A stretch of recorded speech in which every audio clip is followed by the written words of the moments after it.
The three knights sat at the table and listened as the prince spoke.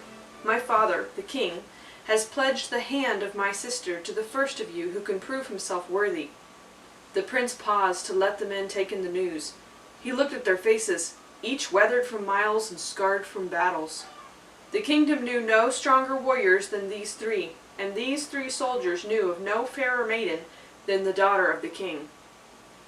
Each knight had asked the king for her hand. The king had promised only an opportunity, a test to see which was worthy of his daughter, and now the time for the test had arrived. "Your test is a journey," the prince explained, "a journey to the king's castle by way of Hemlock." "The forest?" one knight quickly inquired. "The forest," answered the prince. There was silence as the knights pondered the words. Each felt a stab of fear. They knew the danger of Hemlock, a dark and deadly place. Parts of it were so thick with trees that the sunlight never found the floor. It was the home of the hope-knots, small, sly creatures with yellow eyes. Hope-knots were not strong, but they were clever, and they were many. Some people believed that hope-knots were lost travelers changed by the darkness, but no one really knew for sure. "Will we travel alone?" Carlyle spoke. A strange question to come from the strongest of the three knights. His fierce sword was known throughout the kingdom, but even this steely soldier knew better than to travel Hemlock unaccompanied. "You may each select one companion." "But the forest is dark. The trees make the sky black. How will we find the castle?" This time it was Alon who spoke. He was not as strong as Carlyle, but much quicker. He was famous for his speed. Alon left trails of baffled enemies whose grasp he'd escaped by ducking into trees or scampering over walls. But swiftness is worthless if you have no direction. So Alon asked, "How can we find the way?"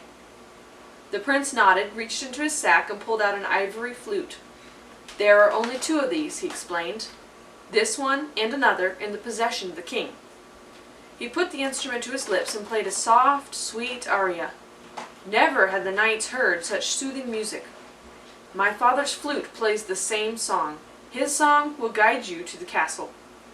"How is that?" Alon asked.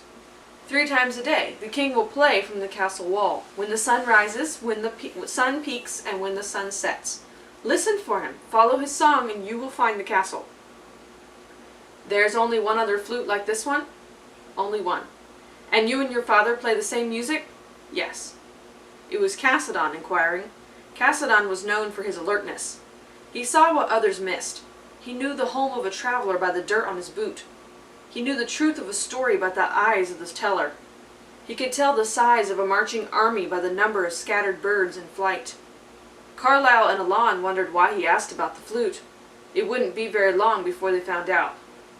"Consider the danger and choose your companion carefully," the prince cautioned, and so they did. The next morning the 3 knights mounted their horses and entered Hemlock. Behind each rode the chosen companion. What does it mean to stand alone? It means to be strong for what is right, go against the flow, to do what is right even when others are mocking you or even trying to hinder you. Joshua 1:9 says, "Have not I commanded thee? Be strong and of a good courage. Be not afraid, neither be thou dismayed. For the Lord thy God is with thee, whithersoever thou goest." And then Luke chapter 9 and verse 26 tells us, this is Jesus speaking, "For whosoever shall be ashamed of me and of my words, of him shall the Son of Man be ashamed, when he shall come in his own glory and in his Father's and of the holy angels." And then finally in Matthew chapter 7 verses 13 and 14, "Enter ye in at the strait gate, for wide is the gate, and broad is the way that leadeth to destruction, and many there be which go in thereat.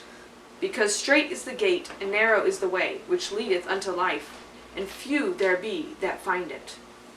Standing alone often means that you're standing up for right, and few others are going to stand with you. In the scriptures we have many examples of men and women who stood alone. Here's just a couple. Daniel stood alone when he requested to not have to eat the king's meat.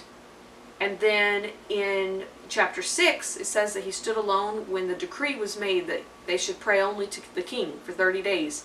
And yet Daniel chose to pray to God. He was thrown in the lion's den for that, but God stood up for him and protected him. Another man is Peter. In John chapter 18 and chapter 13, he was absolutely sure he would never deny Jesus. But Jesus told him, no, you're going to deny me 3 times.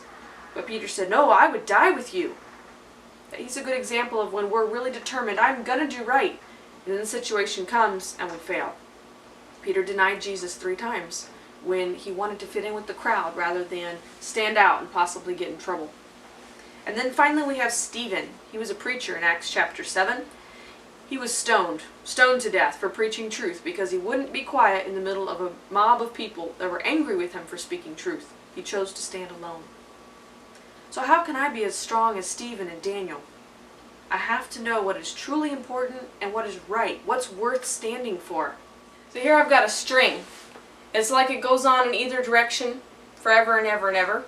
And right here is a little mark. This represents your life. The string is eternity. When you're going to stand alone, you need to think about what matters for eternity. But most of the time, we look at this, the length of my life. So this is pretty tiny. It's smaller than my finger. You could divide that into, let's say you live 70 years. You divide that little mark into 70 wedges. They're pretty small now. You need a microscope to look at them. Divide each of those 70 wedges into 365 days. They're now very, very tiny. And each of those 365 days into 24 hours. Okay, so the speck you now have is minuscule. You need a microscope on massive magnification to see it. And yet, for that tiny speck of time, we're often so concerned about ourselves that we'll choose to do wrong instead of stand up for what's right.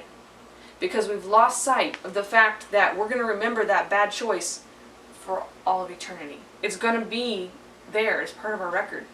Yes, God does forgive sin, but that doesn't mean everything is forgotten, gone. You still have regrets. So what matters for eternity? That's what's important. This requires studying the scripture and making some commitments, making vows to the Lord, promises to the Lord. I will not do this or that, or look at this, or go here, before you're in the situation. When I've made prior commitments, I don't need to make a decision under pressure. Instead, I can say with authority and determination, I've given my life to Jesus Christ, and I am not able to do that. You think standing alone is going to work, and it's not going to be so hard when you're out with your friends. It's usually when you think about it. But you also need to remember that you have to stand alone at home with your brothers and your sisters. In my family, we had a term called dog pile. That meant everybody was picking on one person. Often verbally, not physically, but everyone's picking on one person. And to stand alone means to say, no, I'm not going to do that. I'm not going to join that attack. I'm going to choose to do right and speak truth and kindness instead. So we must learn to listen to the voice of Jesus, not the cries of the world. We have to stand alone and be strong. Remember our story we started with about the song of the king? So the prince cautioned the men, the 3 knights, to choose their companions carefully, and they headed off into the forest of hemlock. The people are waiting to see if they make it through. For the people in the king's castle, the days of waiting passed slowly. All knew of the test, and all wondered which knight would win the princess. 3 times a day the king sent the music soaring into the trees of hemlock, and 3 times a day the people stopped their work to listen. After many days and countless songs, a watchman spotted 2 figures stumbling out of the forest into the clearing. No one could tell who they were. They were too far from the castle. The men had no horses, weapons, or armor. "Hurry!" commanded the king to his guards. "Bring them in. Give them medical treatment and food, but don't tell anyone who they are. Dress the knight as a prince, and we will see their faces tonight at the banquet." He then dismissed the crowds and told them to prepare for the feast. That evening, a festive spirit filled the banquet hall. At every table, the people tried to guess which knight had survived Hemlock Forest. Finally, the moment came to present the victor. At the king's signal, the people became quiet, and he began to play the flute. Once again, the ivory instrument sang. The people turned to see who would enter. Many thought it would be Carlyle, the strongest. Others thought it would be Alon, the swiftest. But it was neither. The knight who survived the journey was Cassadon, the wisest. He strode quickly across the floor, following the sound of the flute one final time and bowing before the king. Tell us of your journey, he was instructed. The people leaned forward to listen. The Hope-Knots were treacherous, Cassidon began. They attacked, but we resisted. They took our horses, but we continued. What nearly destroyed us, though, was something far worse. What was that? Asked the princess. They imitated. They imitated? Asked the king.